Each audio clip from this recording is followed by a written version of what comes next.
BJP से क्यों माफी है? बीजेपी कौन होते हैं? अरे चूक से एक लफ्ज निकल चुके, चूक से पहले कहा राष्ट्रपति, उससे साथ साथ निकल चुका राष्ट्रपति। पिछले माफी मांगने की सवाल ही नहीं, माफी किसकी है? चूक हो गए। नमस्कार, स्वागत है आपका वन इंडिया हिंदी पर। कांग्रेस नेता अधीर रंजन चौधरी ने एक सवाल के जवाब में राष्ट्रपति द्रौपदी मुर्मू को राष्ट्रपत्नी कहकर संबोधित कर दिया। फिर क्या था, एक आम से सवाल पर बवाल मच गया। लोकसभा से लेकर राज्यसभा तक में इसका शोर सुनाई देने लगा। बीजेपी की महिला नेताओं ने कांग्रेस के खिलाफ मोर्चा खोल दिया।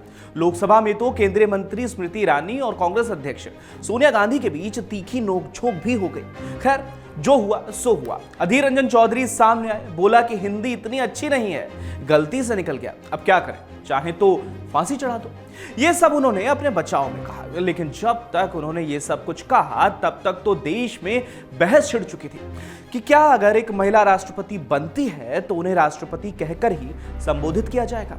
समस्या दरअसल पति शब्द से है, जो कि पुरुषों के लिए इस्तेमाल किया जाता है और कई महिलाओं का विरोध भी रहा है कि यह पितृसत्ता को बढ़ावा देता है। खैर, तो ऐसे में सवाल उठता है कि क्या कभी राष्ट्रपति शब्द को लेकर भी चर्चा हुई है? क्या इसमें बदलाव करने का भी कभी सवाल उठा है या नहीं? तो चलिए आपको बताते हैं। राष्ट्रपति अगर महिला हो तो उन्हें कैसे संबोधित किया जाएगा? इसको लेकर आजादी के बाद जब संविधान बन रहा था तब डॉक्टर भीमराव अंबेडकर की अगुवाई में संविधान सभा की बैठकें होती थी और तमाम मुद्दों पर चर्चा भी होती थी। उसी दौरान यह चर्चा भी उठी कि अगर कोई महिला राष्ट्रपति बनती है तो फिर क्या उनको कैसे बुलाया जाएगा। इसके लिए कई विकल्प भी दिए गए, जैसे नेता, कर्णधार, राष्ट्रप्रधान और राष्ट्राध्यक्ष। विकल्प देने वाले सदस्यों का मानना था कि ये शब्द राष्ट्रपति की तरह समान अर्थ रखते हैं और जेंडर न्यूट्रल भी है। खैर, उस वक्त तत्कालीन प्रधानमंत्री पंडित जवाहरलाल नेहरू ने इस बात में कोई दिलचस्पी नहीं दिखाई, लिहाजा वो सहमत भी नहीं हुए। जिसके बाद प्रेसिडेंट के हिंदी अनुवाद को ही मान्यता दे दी गई, जो कि राष्ट्रपति होता है। संविधान के अनुच्छेद 52 के तहत राष्ट्रपति पद सृजित किया गया। इसी के मुताबिक राष्ट्रपति को देश का प्रथम नागरिक माना जाता है। वहीं द इंडियन एक्सप्रेस में छपी एक रिपोर्ट के मुताबिक जब यूपीए ने 2007 के राष्ट्रपति चुनाव में राजस्थान की पूर्व राज्यपाल प्रतिभा देवी सिंह पाटिल को मैदान में उतारने का फैसला किया तो इस मुद्दे पर कुछ चर्चा और अटकलें भी लगी। यह पहली बार था कि भारत में एक महिला राष्ट्रपति होगी और इस बारे में उत्सुकता थी कि राष्ट्र उनके पद के नामकरण पर कैसे बातचीत करेगा। दिए गए सुझावों में राष्ट्रपत्नी भी शामिल था, हालांकि इसे कभी गंभीरता से नहीं लिया गया।